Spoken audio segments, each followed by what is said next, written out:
begin with the fourth part of the demand part. What I am teaching, the exception of the law of demand, that is the habitual commodity. What are the habitual commodity? Habitual commodity are those commodity which the individual is consuming on account of taste and preferences. Clear? Understood? So what are the example I have given? Consumption of tea, reading of book. Yes, the habit of traveling. In that case, the consumer is not consuming considering the price of the product. They are consuming because they are collecting it. Number one. Number two is called future expectation. It is a very interesting one. See what is happening. Here, time and demand and price, these three are very, very important factors. Just a minute, what I am telling. Future expectation. If you will think the price of a commodity will fall in future. If you are thinking time is the future. Yes, time means future. Okay. If you will think, see, the price of the commodity will fall in future, not right now. In future, the price will fall. Then how do you react at present? You will demand more for the commodity. Again tell you. If you will think that in the next week the price of onion again it will gone up by 10 rupees more after getting the news from the TV, then what we will do? That this week you will try to purchase more onion. You will store more onion, yes or no? Because you know very well that afterwards the price will increase. So, if the individual speculates or assume that in near future the price of the commodity will increase or fall, whatever. If it will increase, in future if it will increase, then at present we will purchase more commodity for the purpose of holding.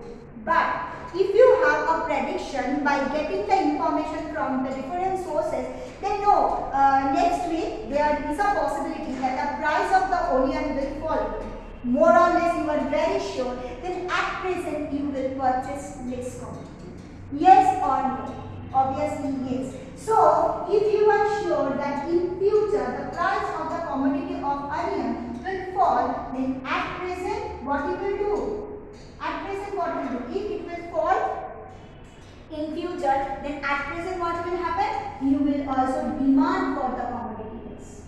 Yes or no? Clear? If you are thinking in future the price of the commodity will increase, if it will increase, then what will happen? What you will do? Price of the commodity will increase in future. Then at present, this is the present time, this is the future time. So at present you will demand for. Same direction they are working. Okay. But if you will think if the price in future will fall, so at present your demand for that particular commodity also fall. See, both are working in a same direction. Generally what I have said, demand and price has a negative relationship. But when we are talking about the future price, future expectation, in that case both demand for the commodity at present and the price of the product in future will move to a same direction.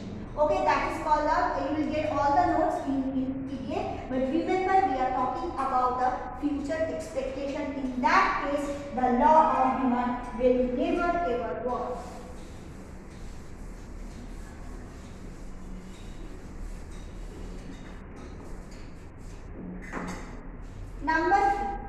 Number three we are talking about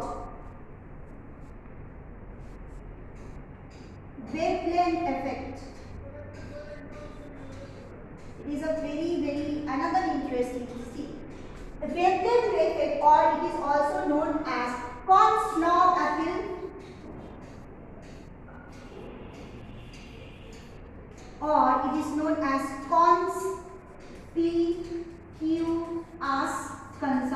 conspicuous consumption or Shenock effect.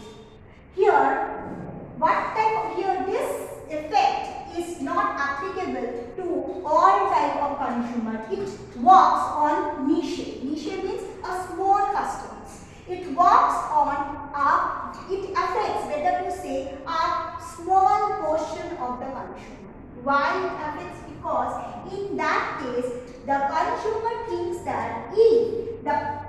of the product will increase, then that product will be better in quality. Okay, they are thinking, they are having this notion that if the price of the product is low, means it is cheap. But the thing is this, if the price of the product will increase, then what will happen? They are thinking that the commodity will be. Yes. So what will happen? So Veblen effect, when we are taking that, when the price of the commodity is increasing, they are thinking that that is the product is better in nature. And if they will get the same commodity at a lower price, then they are thinking the commodity is not better in quality. Giving the example of branded shirt. We can purchase shirt from the local market, or you can go to the South City Mall or any West Mall, any other good areas to get the same quality of shirt. One case there is no brand and another one is this is branded, but the quality wise there may not be any differences. Suppose you are purchasing the shirt, t-shirt from of Reebok, highly valued shirt, but the same, more or less same type of quality of shirt is available in the local market, but you will not purchase it because you are thinking as it is unbranded shirt, it is not branded shirt, it is a local shirt, means its quality is not good.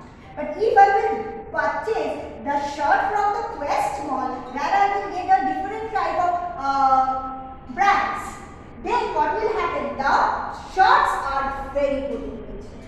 Yes, we are having this notion, many of them are having this type of notion. It can happen with the shoes also, it can happen with the watch also. Watch, 10,000 watch are available, 1,000 watch are available, 3,000 watch are available. But when you will purchase the watch of a very good company, having a very good logo and brand, then what will happen? The price of the product will increase, and you are judging the commodity by the price, not by its intrinsic values. Maybe the material will be same, but suppose the local product, the material, everything is same, but it doesn't have the brand. And it doesn't have the brand, you may think, the consumer may think, no, the product is not in a good quality. Okay, so I will not purchase. Higher the price, higher will be the quality of the product, the value of the product will be more and more. So here to some extent the consumer loses its rationality. Somebody may think that what is the difference between that? If there will be brand, for getting a brand, if I have to spend more than 2,000, 3,000, later I will collect the same product from the local market. Somebody will think, and somebody may think, no, I will not purchase any local product because it will lower down my status. At which status I belong to, I should have to purchase all the branded products. Some consumers are like that. It can happen with the purchasing of cars also. Some cars are very costly, some cars are moderate. It is up to you that how you will select the product. But most of the consumer will not behave irrationally. They are rational consumer. They will see that where if the product quality is good, so whether it will be branded or unbranded, it doesn't matter. I need a good quality of any product. It can be shirt, it can be watch, it can be any other things also. But some consumers are that they are always judging the product by its branding. Suppose we are too much passionate previously towards the Kashmiri shawl, the shawls which are coming from Kashmir, that is the best in quality. It may not. But as we are having this notion, so what will happen? The people who are coming from the Kashmir, they are charging more price from us because we are backed by the snow battle. So we are thinking Kashmiri shawls means that they are of good quality. That doesn't mean. Okay, understood. That is called the Veblen effect or effect of snow battle or the conspicuous effect. So, okay, this is the third one. Fourth one I will tell about the Giffen commodity.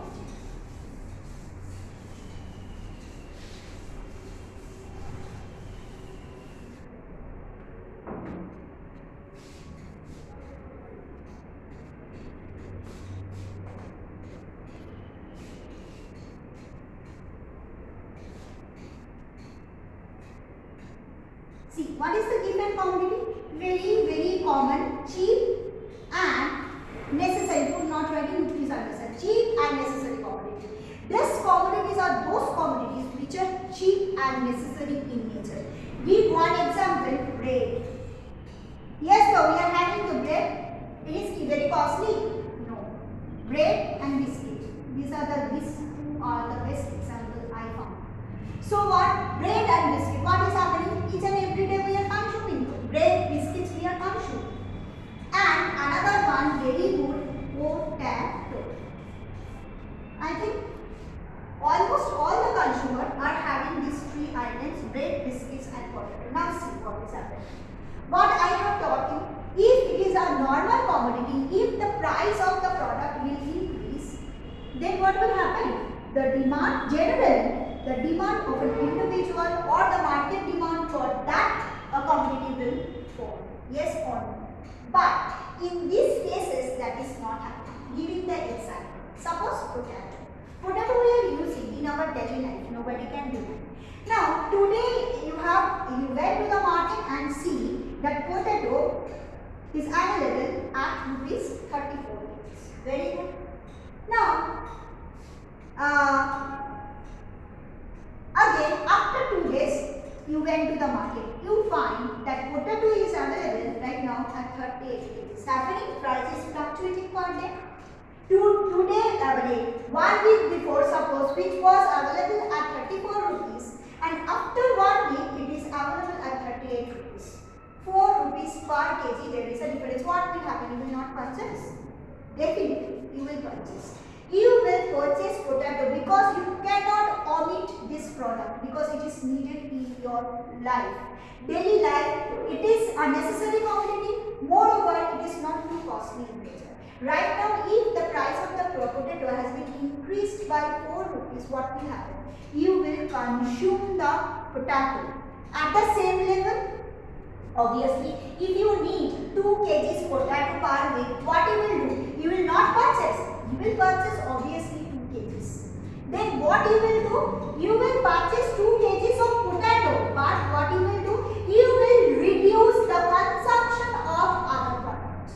Okay? Along with potato, whatever you are purchasing, you can reduce the consumption of that more costly product. Suppose potato, and I am giving the example of paneer. Paneer is to some extent much costlier than potato. What I will do? If in case of potato, if I have to spend more, then what I will do? Instead of paneer, I can purchase another lesser costly vegetables.